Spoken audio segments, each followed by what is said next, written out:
Be the envy of the neighborhood. 860 KKAT, where the grass is always greener. Welcome to Gardening Utah. Here's composter and show hoster, Jenna Francis. Welcome to Gardening Utah. I'm your host, Jenna Francis. Every week here on Gardening Utah, we give you gardening inspiration and advice from experts across the state. We talk about all things vegetables, flowers, trees, shrubs, and of course, your lawn. And we make sure you stay in the know of all the tasks that you need to accomplish every week in the garden. Thank you for listening. We hope that this show is something that you look forward to listening to every week. We drop episodes every weekend on Apple Podcasts, so make sure to subscribe so you never miss an episode. And we also air on the radio in Utah on KKAT 860 AM on Saturday and Sunday at 10 in the morning. We aim to inform and inspire you as you work in the yard or while you're out and about shopping at nurseries and garden centers. Well, today's episode is so full of good information. We're going to talk about snails and slugs and bulbs and weeds. We're going to talk about a lot of things that are kind of happening in our gardens right now. A lot of the questions that keep coming up on our Instagram page and just things that I see a lot of Utah gardeners talking about right now. We're also going to be talking to my favorite garden guru and plant nerd, Cameron Alcott from Progressive Plants. He joined me in episode 3 and I believe in 6, and he is just a wealth of information. He's so much fun to talk to. And I know that Mother's Day is coming up, so we're going to be talking about some plant gifts that you can give to your mother, specifically roses. And we're not talking hybrid teas. We're talking about varieties that are a little bit easier to take care of. And he's going to go through some of his very, very favorite species or varieties of those, if you will. And he's also going to tell us a little bit about why it really makes sense to have a plan when you're planting pretty much anything, especially when you're starting with your yard, if you haven't landscaped it just yet, or even when you are just needing to spruce up an area. It really makes sense to hire a pro, and he's going to talk to you about some of the pros you can hire as well as why it makes sense to do so. But first, the tip of the week. 860 KKAT with your Gardening Utah tip of the week. My tip of the week is what to do with spring flowering bulbs after they're done blooming. Now, depending on where you live in Utah, you may just now be getting blooms on your tulips or maybe even your daffodils. Or maybe your daffodils are in full swing. Mine here in Murray are just about done, but wherever you are, when they look unsightly, you want to deadhead the bloom stalk, but leave the foliage. And this is very important for the energy of the bulb so that you get the best blooms in the years to come. The right way to do this is to grab the flower stalk and just cut the flower stalk at the base of the plant and leave the rest of the leaves. This is also the same for tulips and grape hyacinth and any other bulb that you would plant in the fall that I can think of. And this is very important because the rest of those leaves need to absorb sunshine until the leaves die off and go dormant so that they can restore the energy back into the inside of the bulb so that they rebloom next year. The foliage will only remain like that for a couple of weeks, and then it will yellow and it will kind of start to flop over, and that's when you can cut them off. Now, for daffodils, once I cut off the blooms, I wait, 4 or 5 days, maybe sometimes a week, and then all the foliage will just barely start to look a little less unsightly. So to make them look a little bit less unsightly, because the daffodil blooms or the leaves are, there's several of them. So I like to grab all the foliage and I turn it into itself, kind of like you're, rolling up something. I turn them into themselves toward the ground, and then I take 2 of the outer leaves and I tie them together around all of the other leaves. And it kind of just, makes them look a lot less unsightly, if you will. And this still retains the leaves to send the energy to the bulb, but it just makes the garden look a little bit more tidy. And for all bulbs, the best time to fertilize is this time, when the bulb is getting as much energy as it can before it goes dormant in the summer months. So find a good organic bulb fertilizer and sprinkle it around the base of the bulbs as soon as they stop flowering, and that will give you better blooms next year. And that was the tip of the week. Never miss a tip for your garden and never miss an episode. the Gardening Utah podcast with Jenna Francis at 860kkat.com/garden. Here's Jenna Francis. Okay, let's get into the dirt, you guys. I wanted to tell you something super fun that happened in my garden just this week. We got our bees. So I'm a beekeeper, and we really love having bees in the garden. It works so good for pollinating, and just it's so amazing getting honey, natural honey. And one of the reasons why we ventured into getting bees was because my sons have really bad, spring allergies, and I kept reading, what are some natural ways to help with that? And come to find out, what I kept reading was local honey. If you take a little bit of that every day, that can really help, with some allergy symptoms. So we gave it a go, and I jumped into the art of beekeeping, and it's just been a riot. We actually have a flow hive. I don't know if you've ever heard of those, but it's a different way of kind of beekeeping, and it makes it really easy on the bees when you need to harvest the honey. And in, I think this is our third year beekeeping. I want to tell you, I've never been stung. That's the number one question I get is, I want to get bees, but I'm so afraid of getting stung, and I want to be able to walk out into my yard and not worry. Well, I'm telling you, I've never been stung once by our bees. And I'm not saying that you wouldn't, but I am saying that it's kind of a misconception a little bit that if you get bees that they're just going to be really bothersome to you, and they're not. They could care less about you, actually. They're out there, it's amazing what bees do. And I hope to have a beekeeper that's a lot more pro than me on the show at some point, just to kind of talk about the pros and cons of backyard beekeeping and really talk about what it can do for, your plants and that kind of thing. So I'll do that at some point, but I was excited. I just wanted to share that my yard, the quote, it has a little Instagram hashtag. It's hashtag F5Garden. So letter F, number 5, and then garden. Hashtag F5Garden. If you ever want to look at what's going on in my yard, you can look up F5Garden, and anything that I've posted, you'll see there on Instagram. And I was excited when we got our bees and posted about that as well. So what else do I have growing on in my garden? I've got so many spring onions, the little bunching scallions. I have so many of those that have come back from year to year. So lately I've done I did a spring onion soup that was delicious. I'm going to dry some and just make, onion powder. I'm going to sprout some into seeds. And I actually have some seeds from last year that I just let go to seed, because sprouting is kind of a new thing. Well, it's not new, but it's gaining popularity by, for example, putting onion seeds in a mason jar and sprouting them. And there's kind of a process that you go through over the course of a few days, and then you get your sprouts and put them in salads and whatnot. And it's kind of becoming the hip thing to do. And I'm actually going to start that this weekend. So maybe I'll post about it on my Instagram, or maybe I'll share it on Gardening Utah if it works. But I guess they're incredibly nutritious. So anyway, all my spring onions I've got going on right now. The other day I started my beans. I did kind of a purple bean, a green bean, and a wax bean. I started all my zinnias. I like to do pink and purple. They're kind of more rare varieties, and so I put those in a certain section of my home every year. I love zinnias. And I started some sunflowers, like a mammoth variety, and then some kind of a ice variety, I think it's called. It's kind of got a creamy color to the flower. And then I got all my squash planted. I know that was my tip of the week last week, to get your squash seeds planted, and trust me, it's not too late either. So I got my squash started. I haven't seen any germinate just yet, but I got those going. And then outside I got my lettuce, carrots, and radishes planted. My peas are coming up, so I'm super excited about that.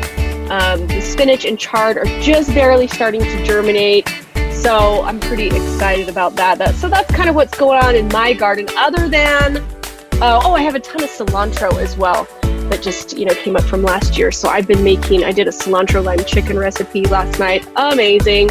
And used up a lot of the cilantro. I still have a ton left, but and I'm picking snails and slugs every morning. And after the break, we're going to talk a lot about how to manage snails and slugs in the garden. Stay with us. She's more than just gardening puns and sage advice. It's Gardening Utah with Jenna Francis on 860 KKAT.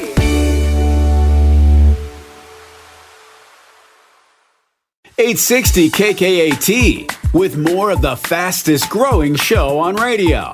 It's Gardening Utah with Jana Francis on 860 KKAT. Welcome back to Gardening Utah. I'm your host, Jana Francis, and I wanted to jump into a listener question that actually just popped up on our Instagram. So shout out to KZ. Thanks for the question.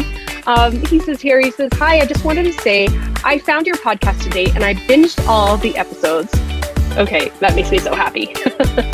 I'm such a podcast lover. I listen to so many podcasts and I tend to binge them as well. So it's so exciting to hear that somebody's binging my podcast. So thanks for telling me that. And he says, thanks for sharing your knowledge with us garden newbies. I also have a question that I hope you can help answer. I recently purchased a small plum tree and I've been watering it nearly every day, but I looked at it recently and some of the leaves are drying out. Any idea what's causing that or how I can make sure my tree isn't dying? Well, I said, oh shucks, thank you so much. I'm happy you enjoyed, but there's a couple things here that could be the issue. I don't see a reason why. I mean, I'm not a plant expert by any means, and we'll talk to a plant expert after the next break. But my first thought was where he bought the tree, because in I think it was 2 episodes back, my tip of the week was talking about hardening off plants. And if you've bought something from a garden center or maybe Costco, that this plant has been indoors and hasn't seen the light of day for however long. I know that happens quite a bit with Costco plants, or anytime you buy a plant that's been indoors, then all of a sudden you bring it home, you set it outside and it's getting sunburned. So that could be one of the issues, is that it didn't get hardened off properly by, leaving it in the shade for a day or 2 or 3 and helping it get acclimated to where it's going to eventually be, but without getting direct sunlight on the tree. That could be a problem, or it could be the watering, because really, if as long as the soil is moist, you really don't have a reason why you would need to water it every day. And I know quite often overwatering can make some of the leaves, yellow in some cases with vegetables and things like that. So anyway, I'm not exactly sure which it was. It's hard to know without seeing photos, but hopefully that can help Casey and for you as well. If you ever have any gardening questions, again, if I don't know the answer, if I don't at least think that I can direct you in an interesting way, then I will ask one of the experts that I bring in on this show so that you can listen, or so you can get your question answered by them. And really keep communicating with me on the Gardening Utah Instagram. I've loved talking to you guys and getting to know you guys.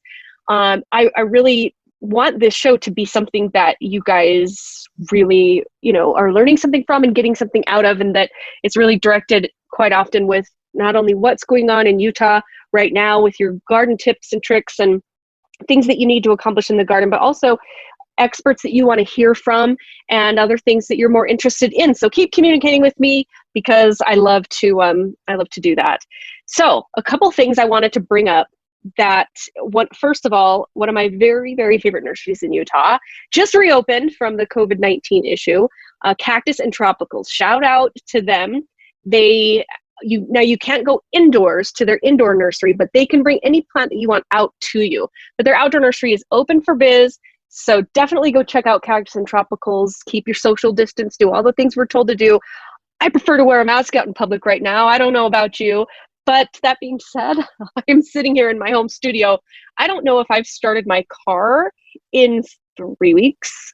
And probably, let's see, I've only started my car twice since March 11th. So I've only really left the house twice since March 11th, which is kind of crazy. But hey, getting a lot of work done, getting a lot of gardening done. So that's that. Anyway, so Cactus and Tropicals is open. Happy for them. And the other thing I wanted to mention, as far as, since we're all stuck at home, we're not able to go and do the things that are gardening related that we usually do, like going to Tracy Aviary. I know they have beautiful blooms this time of year. Tulip Festival at Thanksgiving Point. My goodness, it just makes me so sad that we can't go tour that, in Red Butte Gardens, and oh my goodness, there's so many places. But what I wanted to do to encourage you is, if you have a routine this time of year with places that you like to go, even like the Kaysville Baby Animal Days and things like that, all of these businesses are doing an amazing job creating content on their social media channels that kind of pull you into what the experience regardless. Thanksgiving Point is selling their tulips. So you can go and pick them up, and I believe you can even have them delivered for a fee and bring them to your home. I just think that's incredible. Tracy Aviary, I'm just loving what they're doing right now. I am so in love with watching their daily feeds. I kind of get caught up in it. In fact, my daughter's birthday is on May 2nd. She's turning 14. She's so sad that she can't have a birthday party with her friends, and she misses her friends so badly, which I'm sure all of your children are going through something very similar. And I thought it would kind of cheer her up. Tracy Avery is doing this special event videos. So you can say whether it's a birthday, an anniversary, it doesn't really matter. I think there's a little selection that you can do. And then they'll record the bird of your choice doing a little happy birthday message. It's darling. So I bought one for my daughter today from their bird Milford, and it's so cute. He kind of gets on a little present and he starts opening it with his beak while the announcer's kind of saying happy birthday and reading the birthday message that you want. So definitely go check that out. If you need to make somebody's day, Mother's Day, you name it, go to tracyaviary.com, and I believe it's / special events or something like that. You can find it on their homepage. And it's $35. And I think it's a great way to donate to the aviary, and as well just to cheer somebody up this time of year, especially when they're missing a certain occasion. So, but yeah, so all of these different places that you normally visit, check them out online. Wheeler Farm as well. I know Reagan Charman has the cutest videos of the baby goats and them feeding the goats, and she kind of gave a little tour of what she normally does when she's telling you about the different breeds of goats. So anyway, just support, the places that you normally go visit, and engage with them on social media, because everyone's doing so much work to really bring you to what's going on and let you know the oh my gosh, Living Planet Aquarium. I mean, the list goes on and on.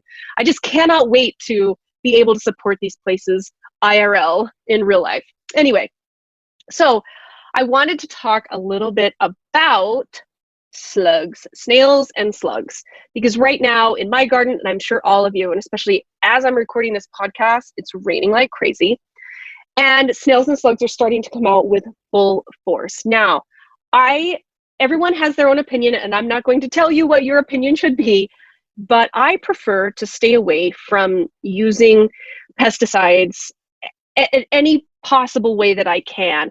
And slug pellets are like the number one way that a lot of people, I've got slugs, I'm gonna go grab some pellets. Well, listen, they contain metaldehyde, and I think I'm saying that correctly, but they contain metaldehyde, and it's a poison.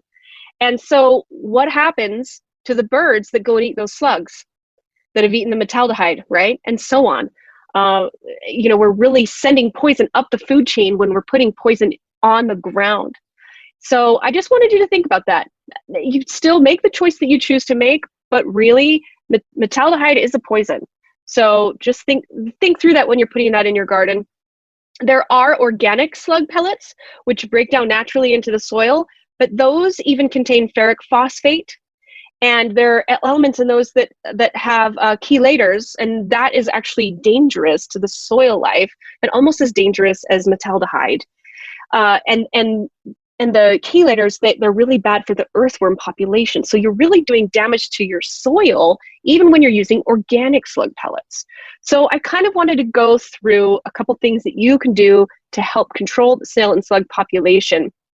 And again, if you choose to use organic pellets or regular poisonous slug pellets, that's fine. Make your own choices and do as you wish.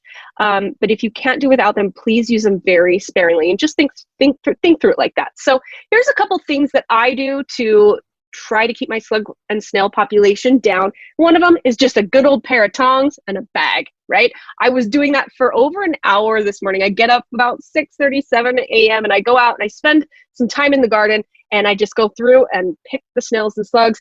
I happen to live by a river, so I go and I feed them to the ducks, or I feed the tiny ones to my chickens. But yeah, some people just throw a little salt in the bag, close the bag up and chuck it. Don't tell me you did that. Make your own decisions. But I kind of, I'm just one of those people. Oh my word. Anyway, so allowing natural predators to thrive is another way that you can, keep the population down. So natural predators to slugs are ducks, chickens, frogs, salamanders. I know that I've seen some posts on Facebook lately of other Utahns that are finding salamanders in their sprinkler boxes as they're starting to get their sprinklers ready for the spring year. Snakes love snails, so do turtles, praying mantises. So there are a lot of natural predators. So allowing those predators to thrive can keep your snail and slug population down. A good old bottle of beer. So grab a Corona, no pun intended to what's going on right now, and pour it in a little, open container so that the rim is level with the ground. Kind of dig it in, put about an inch of beer in it, chug the rest. Just kidding. Again, make your own choices. And the slugs, they'll dive down into that shallow beer pool and then meet their hasty demise. Another thing I like to do is grapefruit halves. You can cut a grapefruit in half and dig out the fruit and then put the peels open side down near the plants, and the slugs are drawn to that, and in the morning you've kind of got a whole bunch of slugs nesting in there, and voila, what a great little breakfast for birds, right? Or the chickens or the ducks or whoever you want to feed them to, offer them a slug breakfast in a citrus bowl. And then the other thing that I do is ground coffee. They do not like the smell of ground coffee.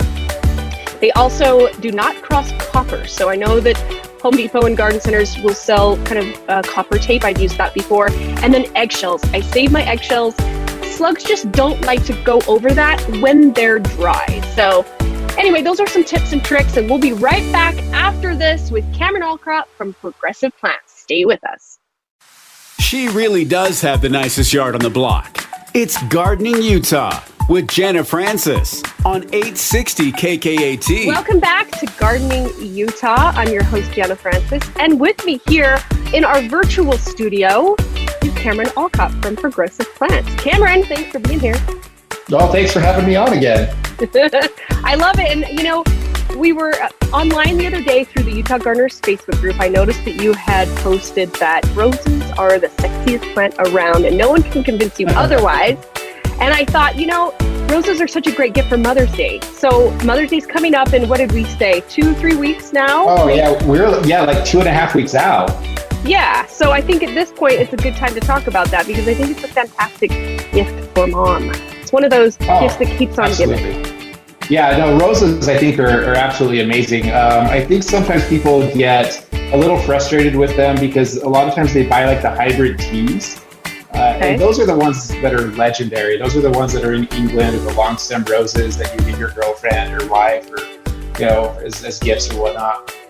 And they don't really perform that well in Utah, I've noticed. There was a guy at Sugar House Park, I can't remember his name.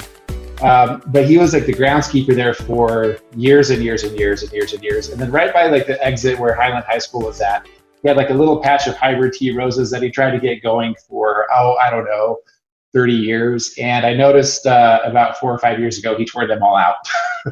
Oh, you're kidding. No, he got tired of them, trying to keep them looking good. So not to say that you can't do hybrid tea roses here, because you can. They're just a lot of work. Sometimes they get powdery mildew. They don't bloom as aggressively as some of the new shrub roses, like the grandifloras and the floribundas and whatnot. So I think that people have a hard time with them because they a lot of times, that's what they have in their mind, is that image of that scraggly rose that's really kind of ugly that might have a pretty flower on it. And I think that's why people struggle with roses so much and why they're so polarizing in the landscape.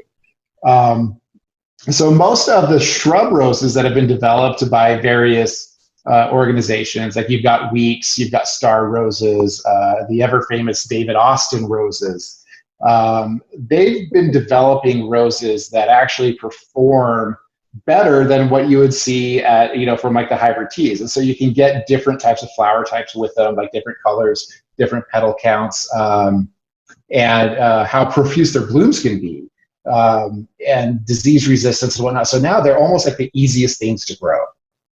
Wow. So Yeah, I mean, and I like to use them in mass plantings. I mean, we've talked about, kind of like what design style before. And so there's a Yes. lot of roses out there that they have been bred specifically for these warmer climates that we're in. So they're one of the first things to leaf out in the spring, and they're one of the first things to really put on some serious color in the spring. And, they'll start really blooming around late April to early May. Just in time for Mother's Day.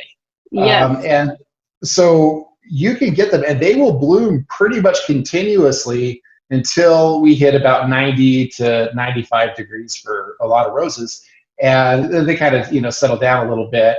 But then once the temperatures drop in the late fall, they start blooming again, or late summer, they'll start blooming again until it freezes. Yes. And they're amazing. Now, so I think the shrub or the grandifloras or the floribundas that you're talking about, do they need to be regularly pruned throughout the year? What I do with mine is I leave them alone all year long, and I will prune them before they break dormancy in the spring, like around middle of March. So like the last 2 weeks of March is the best time to prune shrub roses. And you can be really aggressive with them at that time. So if you have like a 4-foot shrub rose, you could cut it back to like 6 to 8 inches. Wow. Yeah, hard. Okay, I'm really glad you told me that. Yeah, the rose will thank you later. They will grow out nice and even and round, and then you will have probably the best floral display that you have ever seen on a rose in your life. And they typically don't, most of the new ones don't really need any deadheading either. What'll happen is as the roses start to get spent, they'll actually just naturally drop their petals by themselves. So you don't have these big, ugly, brown, dead flowers on your roses anymore. So they've done some incredible things for them to kind of make them so they're easy to maintain. So like, for instance, the At Last rose that Proven Winners does, it's probably one of the most fragrant roses that I've ever had. And once it's done blooming, like the petals just drop. And you don't have to deadhead it. It's great. And so this is considered a shrub rose, grandiflora, floribunda, like same. Okay. Yeah, and honestly, I don't know the difference between the floribundas and the grandifloras. And when I asked our sales rep from Star Roses, he said, "I don't know." Okay. So I don't think there is one. Okay, got it. Well, so I didn't realize that I guess I'm with your sales rep and you as well. I didn't realize that the shrub roses were the grandiflora and the floribundas. And what I'm realizing is I do have quite a few hybrid teas, and then I have a big selection of shrub roses. It's a stark white, and I cannot believe the blooms on these shrub roses. It's just so profuse, and now I'm realizing, and they're so much easier to take care of than my hybrid teas, so much more, and they don't get the pests. There's like next to no aphids on them, yet my hybrid teas will be, the buds, even right now, I pruned them, of course, like around March 10th is usually, as soon as they start leafing out, like you mentioned, and they're already starting to get some aphids on them. So I'm realizing, okay, I've got to just up my game with the grandiflora floribunda. No, they've come a long way with these. I mean, you got some really crazy vibrant colors now that I really love. And, as far as like the pests go, I mean, most of the rose pests are actually pretty easy to deal with. I mean, aphids, you can kind of spray them if you really want to. I kind of have a tendency to kind of let them be, because I've kind of noticed like in nature, everything kind of has a tendency to even out over time. So even if I have aphids on my roses, that just means in the next week or two, I'm going to have a boatload of ladybugs, and they'll kind of take care of the issue. So I have what I call like an acceptable threshold before I think I would really want to treat them. Aphids don't really kill plants directly. Sometimes they can be disease vectors, but I never really lost a rose to aphids. And then the black spot, that's like really like the only thing, but that's like a seasonal thing. We'll get that in like late April, early May, when it's typically kind of wet and cool. But once we heat up, then black spot goes away. Same thing with like powdery mildew. We don't really get a ton of that, or it's just short-lived.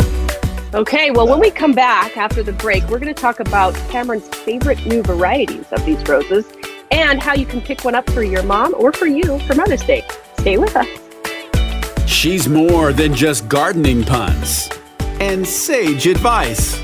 It's Gardening Utah with Jenna Francis on 860 KKAT.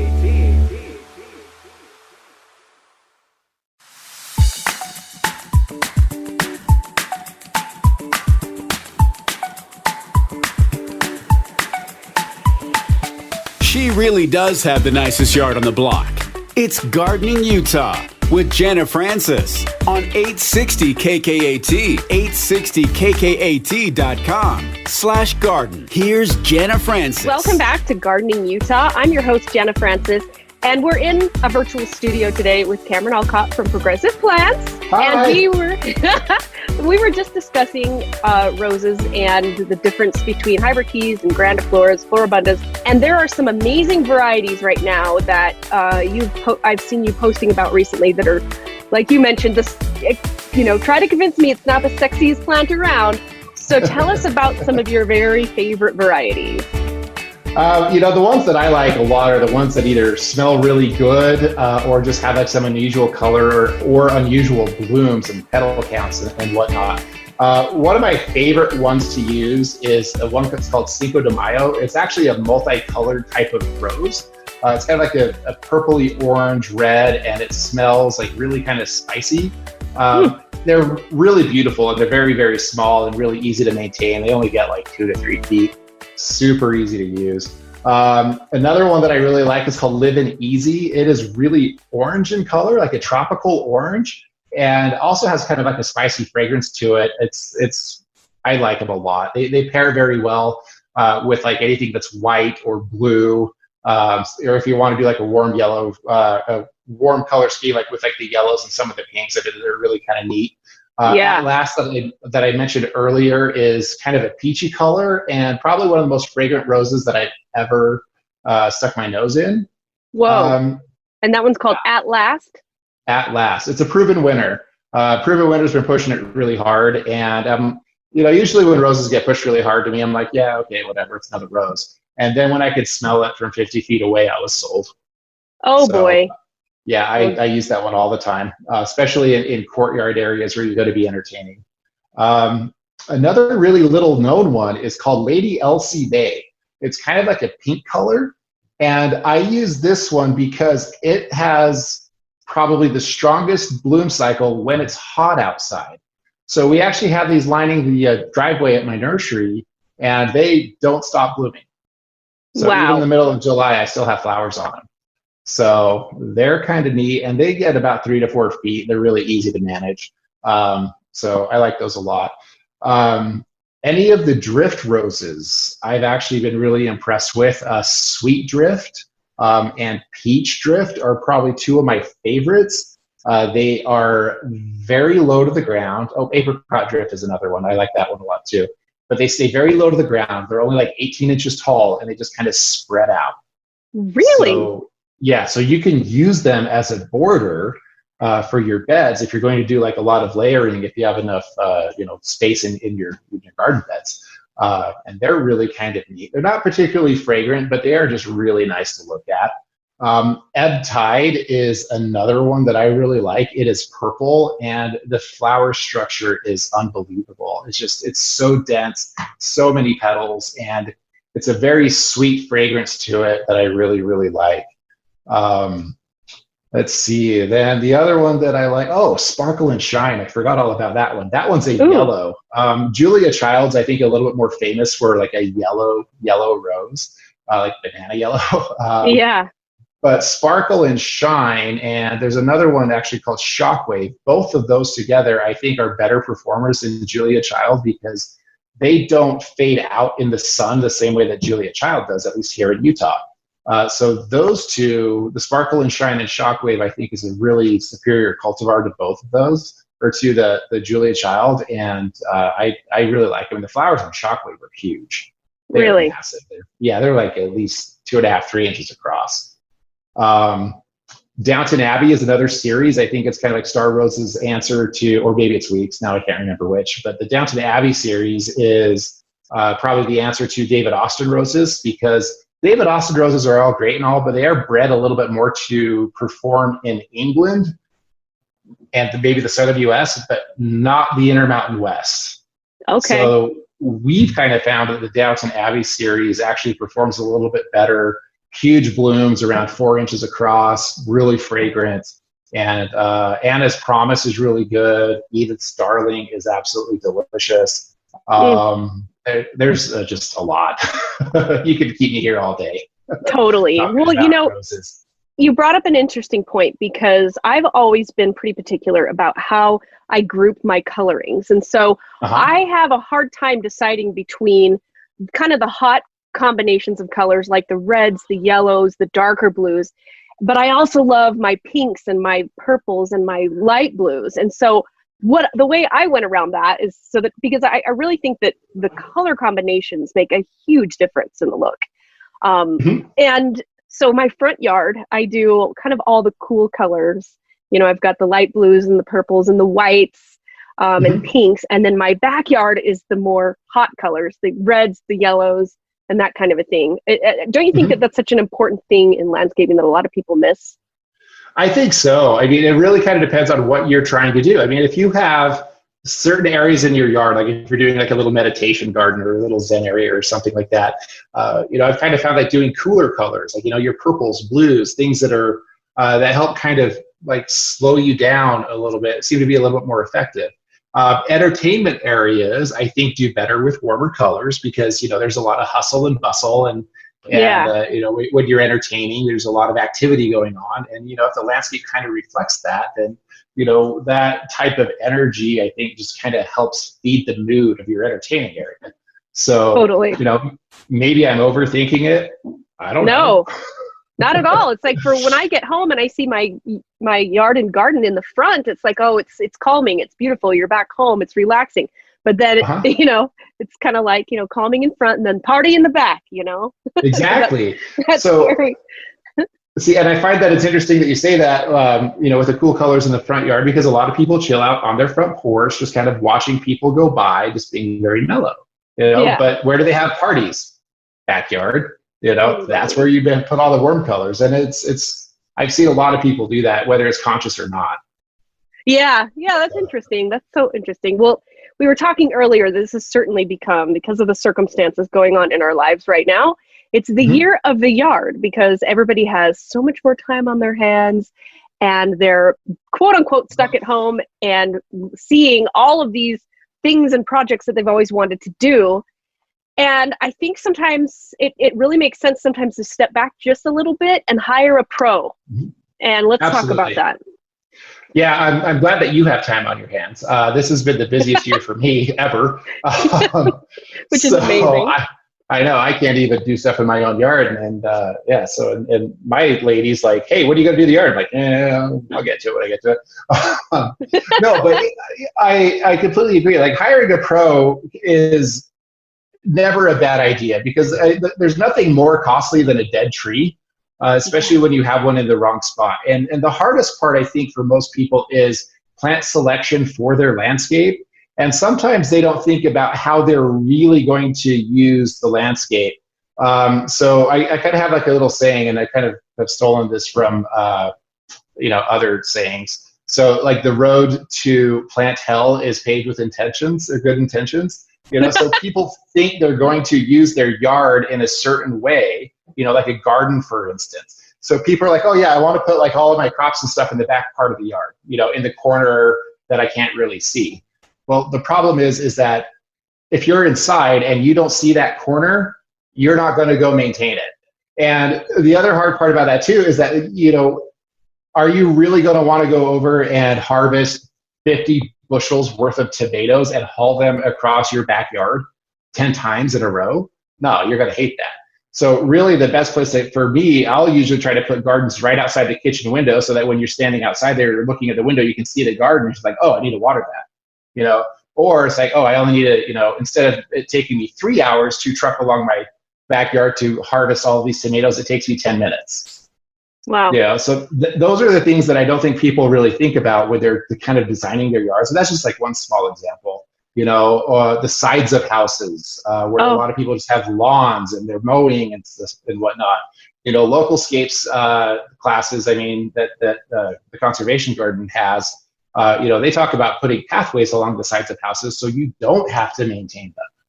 Yeah. And then just doing some plantings there, and that reduces your maintenance, it reduces your water, it makes it a little bit more pretty and inviting if you do actually go down there. So there's just a lot of things where I don't think people really realize like how advantageous it is to have somebody come out and just kind of talk you through your ideas. Even if you want to use your ideas, that's totally fine. But as a landscape designer and nursery person, I can't tell you how many mistakes that I see people make. And it's not that they're doing anything wrong per se, but they're just creating a lot of work for themselves that maybe they didn't really need to create in the first place. And I just, every once in a while, I'll come up to a yard where I'm just like, you spent how much money on this? And if you would have had me come out for $175, I probably would have saved you about $5,000. Oh my word. So I've had situations like that. And, that's why designers kind of exist. I know sometimes people are just like, oh, well, I don't want to spend the money for a landscape design because sometimes they're expensive. I've seen some people charge $8,000 for a design. I've seen other people charge like $500. But the reality of it is as long as you have somebody coaching you with what plants to do, how the flow of your yard, where to cut your lawn edges and maybe putting some different things in, pergolas, entertainment ideas, and just even bouncing ideas can save you so much on the back end. The other thing that it helps too, having an actual like landscape design done, especially if you have like a bare lot, is when you send it out to bid, everybody knows exactly what they're bidding. So the numbers that you get back, you'll be able to compare apples to apples instead of, well, this contractor would do this for like, $20,000. This one's $50,000 and this one is $35,000. Which one do I use?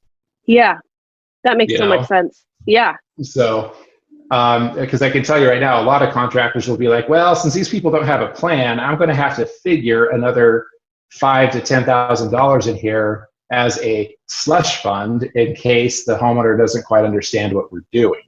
Yeah. Yeah. And I've seen that happen as well. I've seen that happen where you got to start with a plan because it really, you end up, that's a corner you don't want to cut because having the plan is what makes you have so much more success later on in your landscape. Exactly. And, the nice thing about designers too, is that they've already seen so many different ways to do things. Maybe they have ideas that you haven't thought of before. Yeah. So, or if you don't have the money to, throw out your landscape all at once, which, let's face it, a lot of us don't.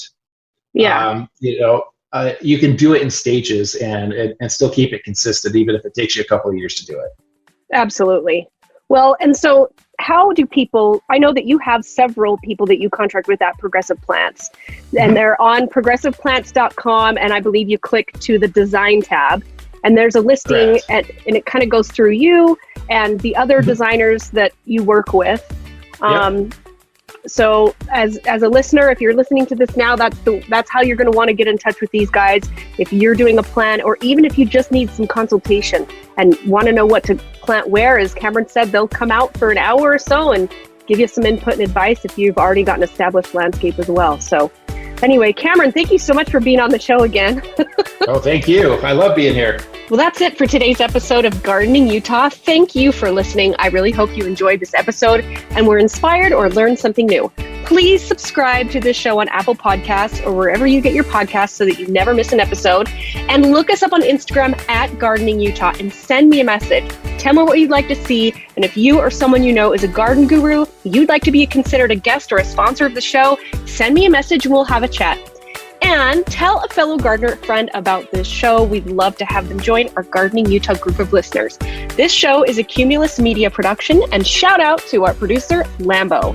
We'll see you next week on Gardening Utah, and remember, grow big or go home. When you're ready to grow big or go home, make your neighbors green with envy. Get the Gardening in Utah podcast. Gardening Utah. Available wherever you get your podcasts and at 860kkat.com/garden.